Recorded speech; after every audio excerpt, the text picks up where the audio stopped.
Bom dia, que bom estar junto com você nesta manhã, nós darmos sequência à nossa série O Autorretrato de Jesus. Eu quero começar lendo com você aquilo que está em João, capítulo 15, do verso 1 ao verso 8. Diz assim, são palavras de Jesus: Eu sou a videira verdadeira e meu Pai é o agricultor. Todo ramo que estando em mim não dá fruto, ele corta.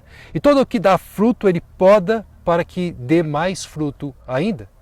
Vocês já estão limpos pela palavra que lhes tenho falado. Permaneçam em mim e eu permanecerei em vocês.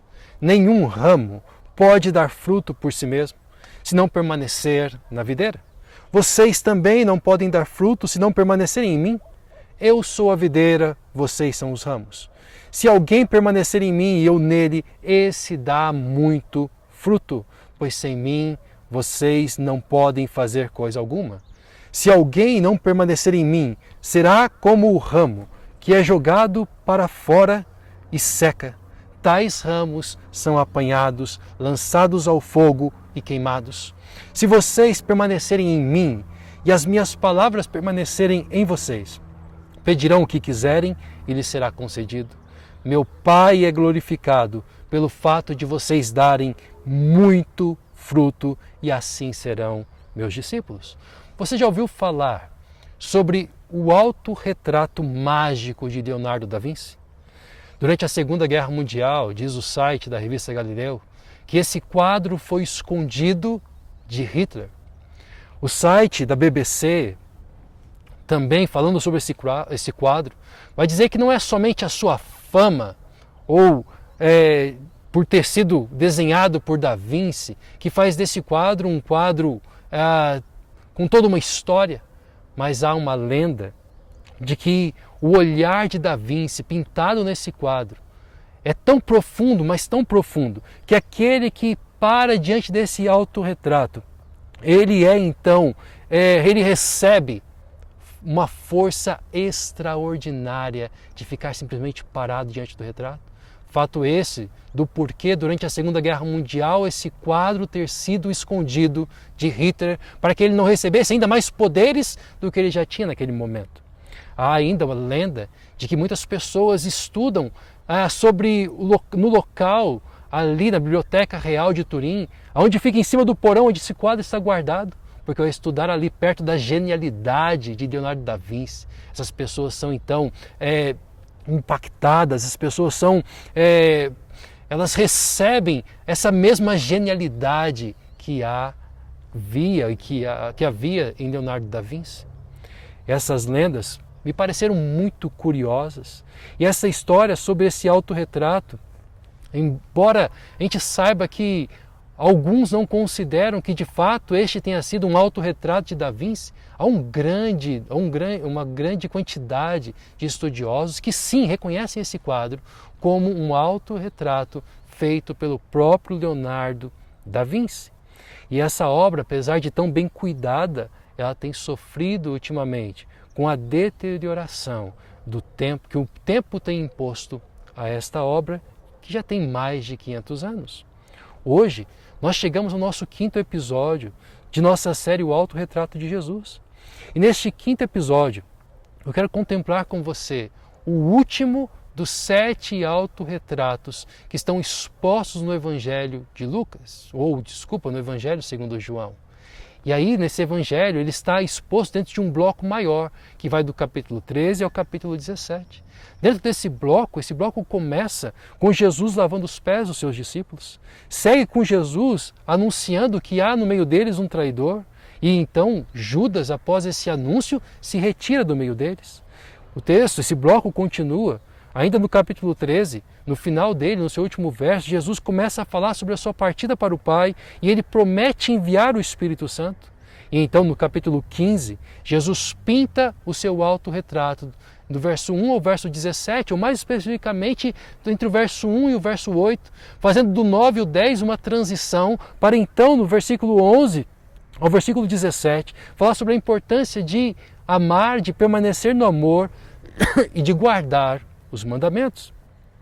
No capítulo 15, verso 18, Jesus segue então advertindo seus discípulos a respeito do ódio que eles deveriam de enfrentar do mundo. E no capítulo então 16 ainda, a partir do verso 4 até o 33, ele retoma temas como a partida para o Pai, como a obra do Espírito Santo e a aflição que os discípulos deveriam aguardar e esperar porque haveriam de passar. E no capítulo 17, ele fecha esse bloco orando pelos seus discípulos.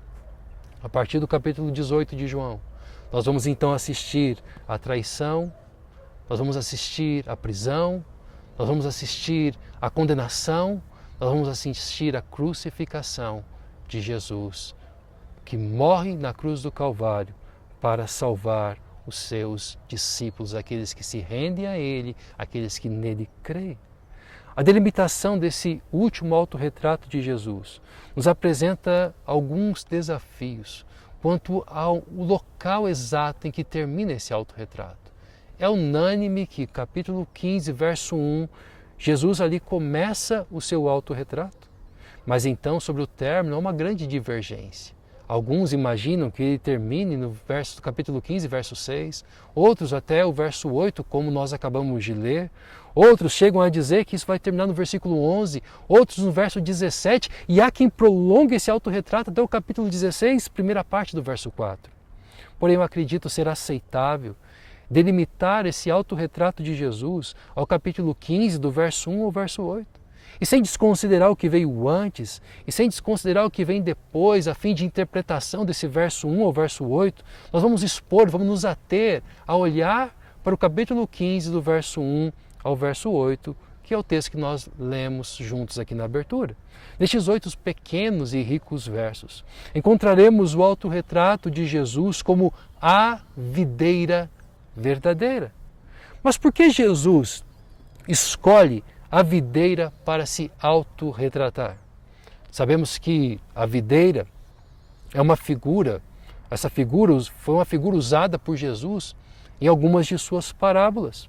Sabemos que esta era uma figura comum na paisagem da Palestina no período neotestamentário. Sabemos que sobre a mesa da última ceia, ali estava o fruto da videira. E esse fruto da videira foi um dos elementos centrais da Santa Ceia, da Ceia do Senhor, representando o sangue de Cristo que seria derramado em favor dos que nele creem. Porém, a principal, talvez não única, mas a principal razão da escolha da videira deve ter sido o fato de que no Antigo Testamento Israel foi repetidas vezes retratada como a videira plantada por Deus.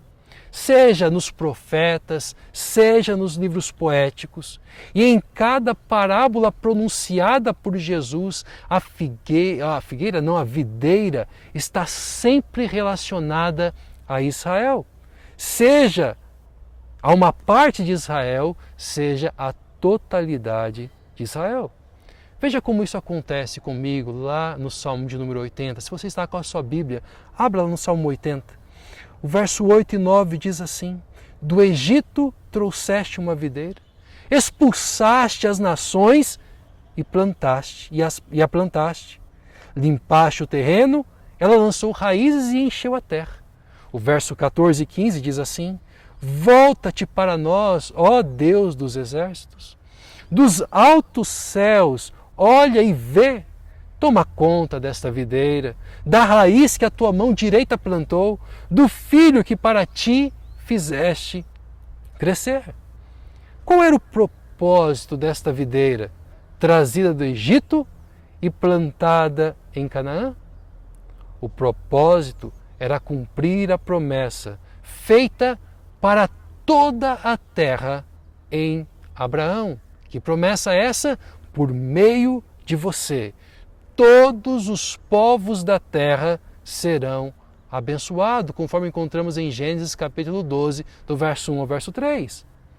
A figura de Israel como uma videira plantada e cuidada por Deus era algo vívido, era algo cristalino na mente e no coração da nação de Israel. E explica o fato de Jesus não se autorretratar como a videira, mas se autorretratar como a videira verdadeira. Não que Israel fosse uma falsa videira, mas Israel era um tipo, Israel era uma sombra, Israel era um sinal da verdadeira videira, capaz sim de encher e de abençoar toda a terra. Se tivéssemos tempo, poderíamos percorrer os textos em que a figura da videira é usada em relação a Israel e perceberíamos que tanto nos profetas como nas parábolas e nos poetas, de forma recorrente, Israel é uma videira que não produz como deveria produzir. E por isto, não é a videira verdadeira, mas ela é uma sombra da videira que haveria de vir, uma sombra da videira verdadeira que haveria de vir. Jesus é, na linguagem do salmista, a genuína videira, da qual Deus toma conta. Jesus é a raiz que a mão direita de Deus plantou. Ele é o filho que Deus fez crescer, conforme o Salmo 80, verso 14 e verso 15. E ao contrário de Israel, que diversas vezes foi denunciado como uma videira sem fruto, Jesus é a videira que produz muito fruto, muito fruto. Jesus é a videira que tem Deus como seu viticultor. Jesus disse no verso 1 que nós lemos: eu sou a videira verdadeira, meu Pai é o agricultor. E como agricultor, a primeira pessoa da Trindade, o Santíssimo Deus, corta ramos improdutivos e poda ramos produtivos para que produzam ainda mais. O verso 2, ele diz: todo ramo que estando em mim que não dá fruto, ele corta. E todo que dá fruto, ele poda, para que dê mais fruto ainda. Deste fato, acarreta uma série de perguntas das quais poderíamos nos ocupar nesta manhã. Como, por exemplo, quem são os ramos? Como é que um ramo que está em Jesus pode ser cortado? É possível perder a salvação? Ou então, o que é poda? E como ela acontece? Qual é o fruto que se espera do ramo? Como produzi-lo? O que acontecerá com o ramo cortado? Ou então, mais uma pergunta: como saber se o ramo está ligado à videira? E ainda mais uma última pergunta que de repente pode surgir na sua mente: por que a insistência na produção de muito fruto? Essas são algumas perguntas que surgem deste autorretrato de Jesus e que tentaremos apenas pincelar antes de apresentar as implicações do autorretrato de Jesus para os nossos dias e para a nossa vida. Então, quem são os ramos? Com base no contexto geral e no que está explícito no verso 5, que diz lá: eu sou a videira e vocês são os ramos, entendemos que os ramos são aqueles que estiveram em contato íntimo com Jesus, tanto com a sua pessoa, como com a sua obra e as suas palavras. Como é que um ramo que está em Jesus pode ser cortado? É possível perder a salvação? Bem, pense em Judas. Pois, embora tenha estado em contato íntimo com Jesus, ele nunca foi um ramo da videira. Judas é como alguém sentado à beira da piscina. Ele sente a umidade que vem da piscina. Ele se veste como aqueles que estão dentro da piscina. Respingos da piscina o atingem. Mas ele nunca entra na piscina, ele nunca mergulha na piscina. Assim, a expressão que Jesus usa, estando em mim, tem o sentido de ter um contato íntimo com Jesus, com a sua obra, a sua pessoa e suas palavras. E não o sentido de salvação, como às vezes nós podemos imaginar. São pessoas que estiveram muito próximas de Jesus, mas não entraram pela porta que é um dos 7 autorretratos de Jesus. Pessoas que estiveram à beira da porta, a água respingou sobre ele, mas não passaram pela porta que é Jesus. Então, uma terceira pergunta é: o que é poda? Que poda é essa? Como ela acontece? Ser podado tem o mesmo sentido de ser limpo dentro desse texto. Isso acontece por meio da palavra de Jesus. Ou seja, por meio da obra, da pessoa e dos ensinamentos de Cristo Jesus. Os que foram cortados, observaram tudo isso, a vida, a obra e as palavras de Jesus na vida de outras pessoas, mas nunca experimentaram. Estiveram à beira da piscina, mas nunca entraram nela, nunca mergulharam. Os que receberam a poda, os que recebem, melhor dizendo, a poda do agricultor, que é Deus, a recebe por meio de Jesus, que é a videira verdadeira, por meio da qual a seiva, a vida é levada aos ramos que somos nós, seus discípulos. O apóstolo Paulo escreveu em 2 Timóteo 3, versos 16 a 17, toda a Escritura é inspirada por Deus e útil para o ensino, para a repreensão, para a correção e para a instrução na justiça, para que o homem de Deus seja apto e plenamente preparado para toda boa obra. O profeta Isaías afirmou que pelas suas pisaduras, pelas pisaduras de Jesus, pelas feridas, pelas chagas de Cristo Jesus na cruz do Calvário, nós fomos curados.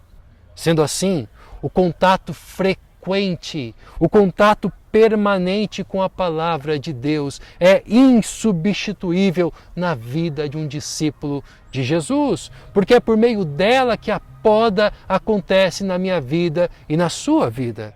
Em seu autorretrato, Jesus disse aos seus 11 discípulos: vocês já estão limpos pela palavra que lhes tenho falado.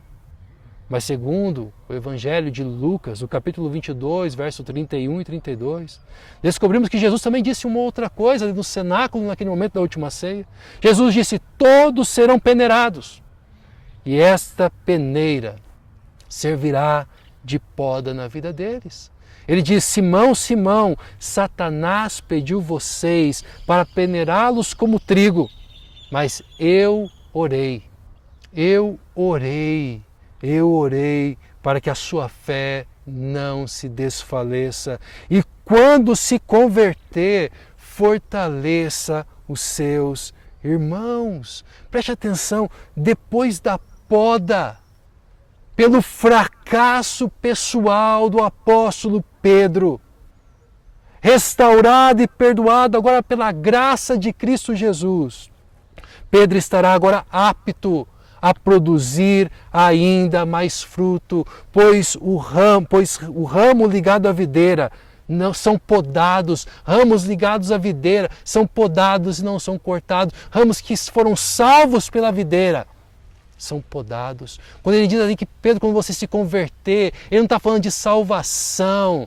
Ele está dizendo: olha, a poda vai acontecer na vida de vocês, a minha palavra vai alimentar você, eu orei por você, e quando tudo isso passar, depois dessa poda, você estará preparado para produzir mais fruto. É assim que os frutos são produzidos. A poda acontece para que haja mais fruto. Mas qual é o fruto? Qual é o fruto que se espera do ramo? Como produzi-lo? Nós podemos especular sobre qual é o fruto. Ao olhar para as Escrituras, podemos pensar, talvez o fruto são... Será que o fruto é o fruto do Espírito? Está retratado no texto do apóstolo Paulo? Será a santidade? Será a obediência aos mandamentos? O fruto do qual Jesus está dizendo aqui da videira? Será a intimidade com Deus, a oração, a leitura bíblica? Será as boas obras? Será a pregação do Evangelho de Cristo Jesus? Será levar pessoas ao encontro com Cristo Jesus? Ou será nos tornar imitadores de Jesus? Ou será tudo isso? E ainda mais um pouco. O que não nos permite especulação nesse texto, por ser evidente nas palavras de Jesus, é que sem permanência na videira verdadeira, não há nenhum fruto.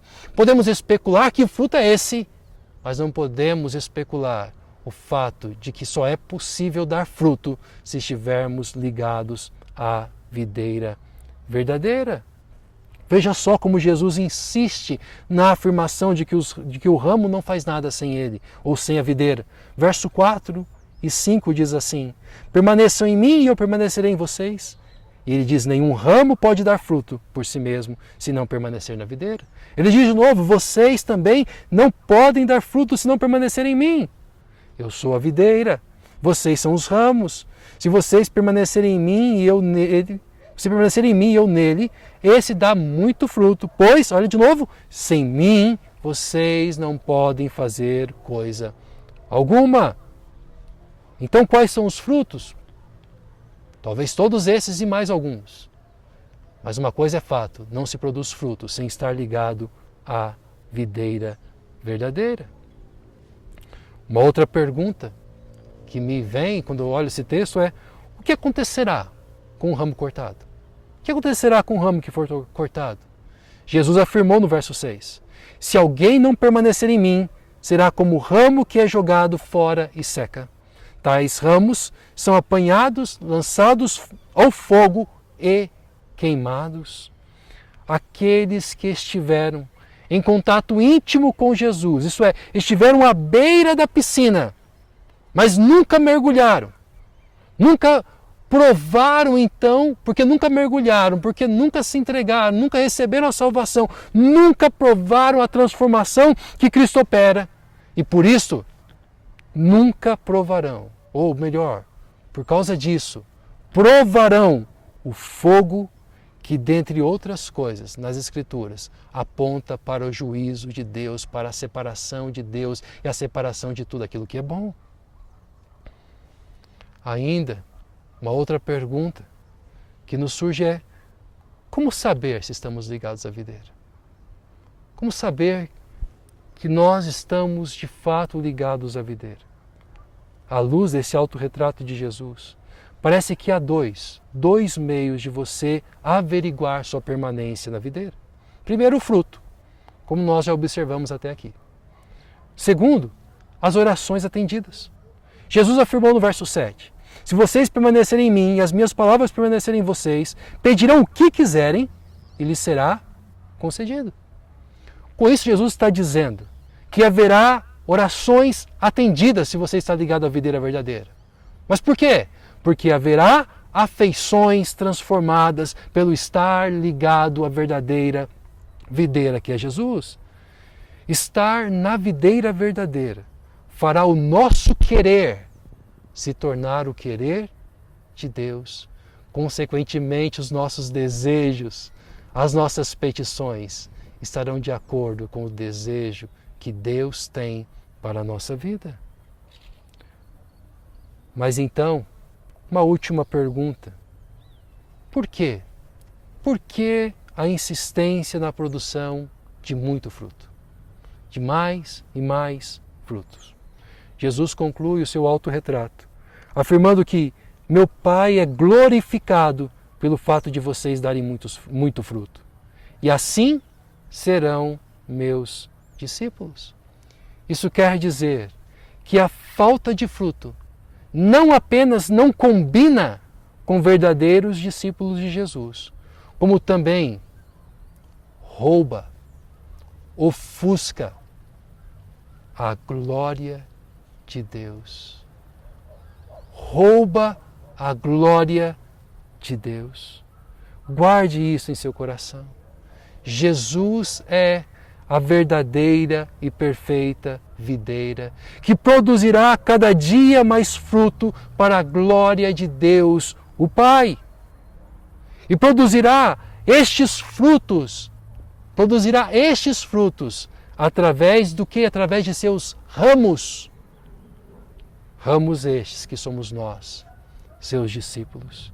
Isso é um enorme privilégio e é uma grande responsabilidade.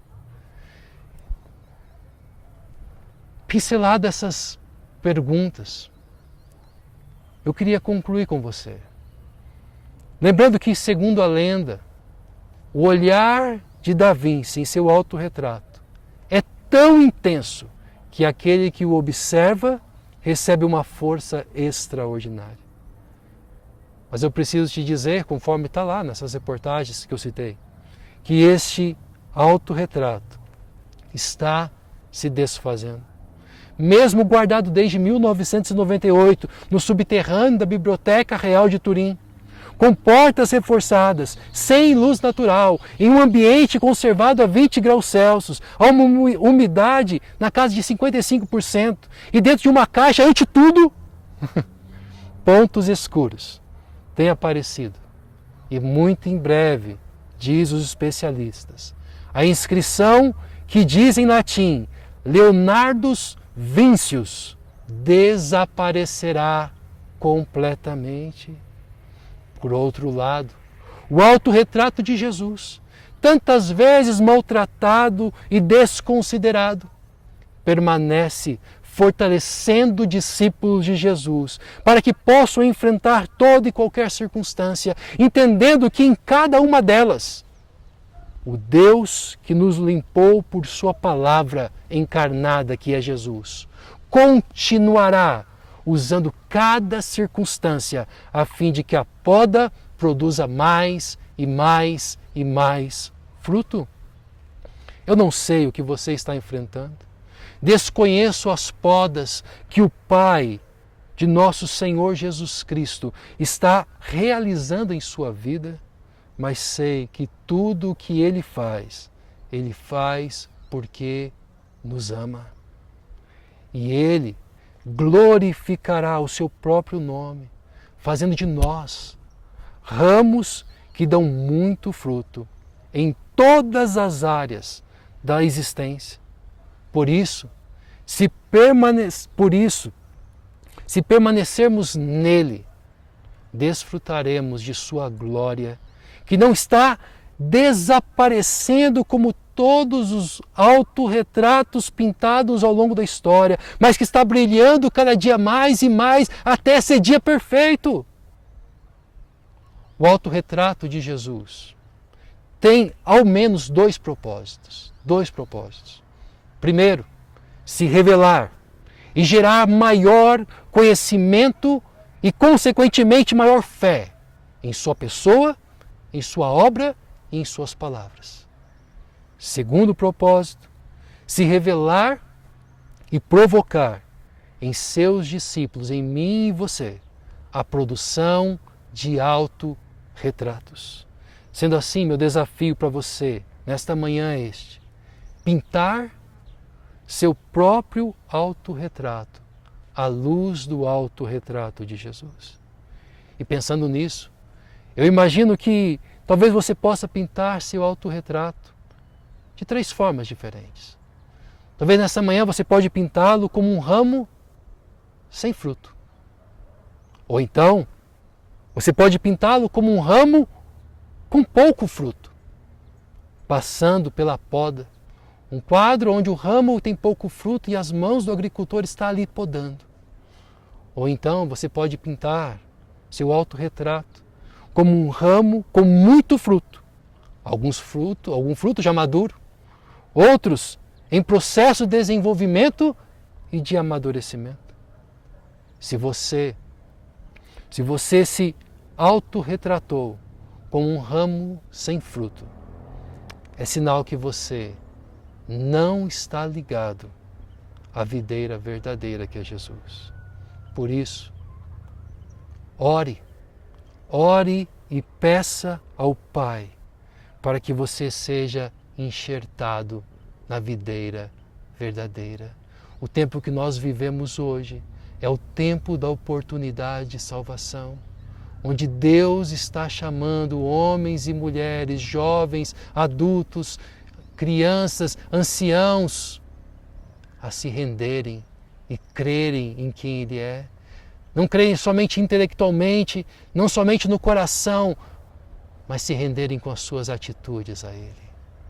Agora, se você se pintou como um ramo com pouco fruto, passando pela poda, talvez por uma difícil poda nesse momento, leia os versos 9 e 10 que alguns acreditam fazer ainda parte do autorretrato de Jesus.